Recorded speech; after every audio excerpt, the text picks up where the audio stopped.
Just a couple short years ago, Trevor Lawrence was taken #1 overall in the NFL draft, and it seems like right now he's finally becoming what everyone thought he would be in Jacksonville, and it is some exciting times to be a Jaguars fan. So, in today's video, we're going to be talking about Trevor Lawrence as really a dark horse to maybe win MVP for this NFL season.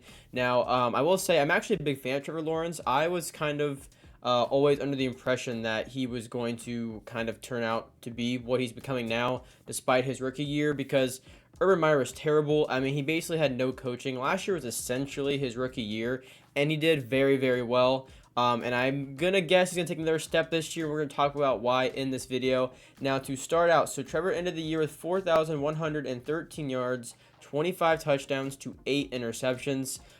It's honestly very impressive. He had a great year. Christian Kirk came up big for the Jaguars. Marvin Jones came up big, along with Zay Jones. I want to come down to Trevor's individual games last year. Now, they lose the first game. They go and they destroy the Chargers in week 3. And that was when they were kind of on the map a little bit. And then they had quite the losing streak, which then was broken, of course, against Las Vegas. Another loss against the Chiefs, and then the Ravens game. And that's a game I want to highlight, other than the playoff game we'll talk about in a little bit as well.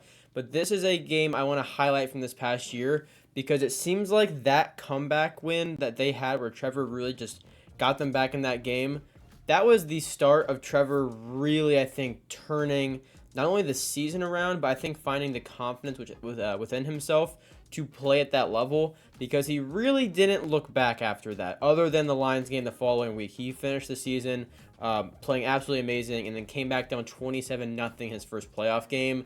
And I think it all started that Ravens game. He had good games before then. I'm not saying he didn't. But that comeback win, I think, showed a lot to not only himself, but the rest of the team, what they can do.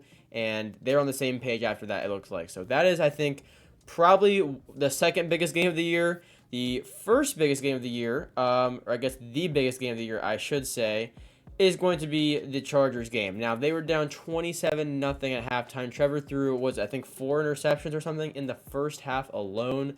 Granted, I think a couple of those were tipped. One was a great defensive play. You know, it's still unacceptable. But there are some, like, if you kind of watch that, it's not as bad as that sounds, but it's still pretty bad. So you're down 27 at halftime in your first playoff career game, and you somehow find it within yourself to help get your team back in the game. Now, of course, it is a team game. I talked about this with Justin Herbert's video just the other day. All the blame isn't on Herbert for losing because, you know, it's a team game. I talked about that in the video as far as defense goes. Same goes for the Jaguars. Trevor got them back in this game, and he kept the offense rolling, but it's not all on Trevor, too, because that defense got a lot of stops when it looked like they couldn't do anything in the first half. That's a young defense, too. So, really, props to the entire Jaguars team. But, yes, Trevor Lawrence played a huge part in that and had 4 second-half touchdowns to help bring them back.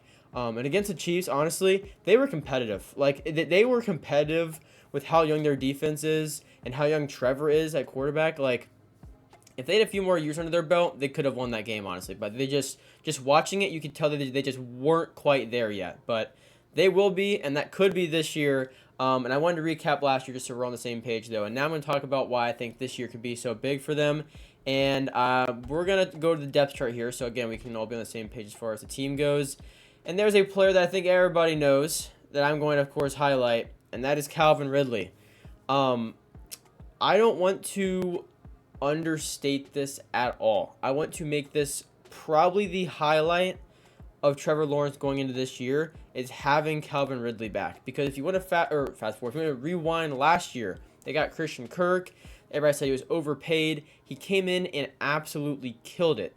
Now, that was also under the impression you had Calvin Ridley before he got suspended and all that kind of stuff. Or maybe it was actually after. Either way, it was under the impression that Christian Kirk was going to come in here and play football. And that's exactly what he did. You now have Calvin Ridley back. The numbers Lawrence put up last year with Christian Kirk in his first year on the team were absolutely incredible. You now add Calvin Ridley to that. And look, don't get me wrong, Marvin Jones is a great receiver. And he honestly had a great year last year for the Jaguars. Incredibly reliable. But having Calvin Ridley or Christian Kirk, whichever one kind of is above the other, whoever's at wide receiver number 2, that is an excellent wide receiver number 2. Like, that is a lot better than last year. I mean, this offense has only taken a big step up. You still have Trevor Lawrence there. You still have Travis Etienne. You draft Tank Bigsby, who's actually supposed to get some work this year. Whether that's out of the backfield as far as receiving goes or running. He's supposed to get some work this year. You have Christian Kirk, you have Calvin Ridley, you have Zay Jones still, who had a great year. And then, of course, you can't forget Evan Ingram, who also had a very good year last year, and they've now signed. So they are committed to this offense. The offense produced very well last year. They aren't in the most competitive division in the world at all. It is between them and the Titans for the division. I think the Colts can surprise some people, but I don't see them winning the division. I think the Texans will surprise some teams and kind of spoil some seasons later in the year. But again, I don't see them win the division this year. I think between the two teams, it's the Titans and the Jaguars. And the Jaguars offense, I think, is going to probably be top 8 at worst in the NFL. I really don't see how it could be much worse than top 8. I absolutely just love this for Trevor Lawrence. Whenever you kind of think as far as like MVPs go for this year, you have Mahomes up there, of course. Joe Burrow being healthy whenever the season starts, of course, he'll be up there. Josh Allen, Jalen Hurts, Herbert. Like, Lawrence is very capable. He's in a great offense. He has a great coach. He proved he can win the playoffs last year against a pretty good Chargers team after being down 27-0. So in my mind, the Jaguars, as long as they keep building, their offense is probably very close to the same level as like Bengals level or Chiefs level or Bills level. I really believe that. I think as long as they keep growing, they will get on that level. And it's going to be a huge part, obviously, Trevor Lawrence, but getting Calvin Ridley is going to help them out a ton at receiver. That is a lot more stability there, a lot more consistency there. I think the only thing holding the Jaguars back is experience. A lot of their guys are so young, so give them a few more seasons, they could be a Super Bowl caliber team. But right now, they just honestly don't have a lot of experience. Their defense is very young. It's also not the best in the league, but again, that can keep improving. But for Trevor Lawrence goes, it's a Trevor Lawrence video. So this isn't the Jaguars team prediction video yet. We're not talking about defense. We're talking about offense, and I do not see how this offense could be worse than top 8. Trevor Lawrence also has really come a long way going back to last year. Whenever you want to watch those, if you go back to those first few games, I guess I can just go back there myself for you guys. Not sure why I didn't think to do that before, but of course, now. Either way, we're back here at the game log. But even looking at those first few games, they kill it against the Chargers. They go on that huge losing streak, and Trevor plays okay, but you're not getting wins. You know what I mean? And so to go on how many is that? 1, 2, 3, 4, 5 5-game losing streak, and then you win one, you finally snap that, then you lose one again. That's not a whole lot of momentum. So to really just you get that Ravens game under your belt, you come back and you have the rest of these games, and they weren't like bad teams. The Jets are a great defense. They won that game. The Dallas defense is an amazing defense. Their offense is amazing. You win in overtime on a pick 6. Like, they proved they could beat some very good teams. So to me, that's also very notable. Just looking at last year and how the season started out versus how it ended, there's a lot of experience that kind of took place over last year. Trevor really being able to get comfortable being uncomfortable and winning against really good teams when at the beginning of the year it didn't look like he'd be able to do that. And I mean, it really ended as probably as good as you could have hoped. Super Bowl's always the hope, but realistically, that wasn't really on the table for them last year. Losing by 7 to the Chiefs in the playoffs after winning in the wild card, down 27 points.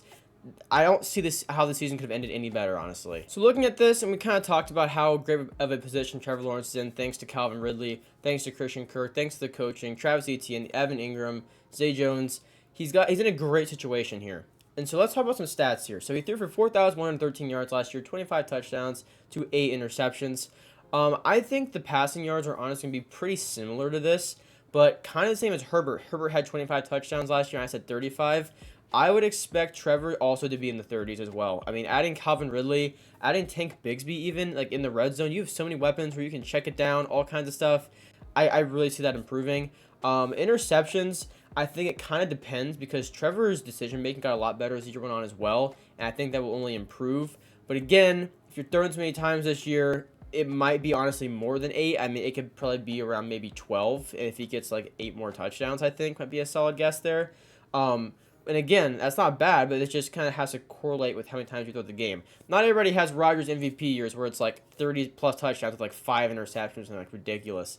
But Trevor is definitely capable of winning MVP next year, and I hope his name is out there more as far as MVP goes. It might already be, and I'm sure, I know it already is, but I think it needs to be talked about a bit more because what he is capable of doing on this offense, I think, is very similar to that of what Josh Allen can do, or even what Joe Burrow can do. I just don't know if the Jaguars as a whole are going to go as far as those teams can. But Trevor Lawrence, I think, is going to quickly become one of the best quarterbacks in the NFL. Guys, that is going to do it for the video. I hope you guys did enjoy. If you did, be sure to hit the subscribe button for more NFL videos like this. We are finishing up our player prediction series, and then it's going to be the team prediction series, along with NFL week picks while the season's going on. I do NFL tier list videos and NFL quiz videos, and I also do Madden videos. We're just waiting for Madden 24 on August 15th, and then we'll be jumping back into that. So thank you guys for watching. I do really appreciate it. I'll see you guys in the next one. Peace out.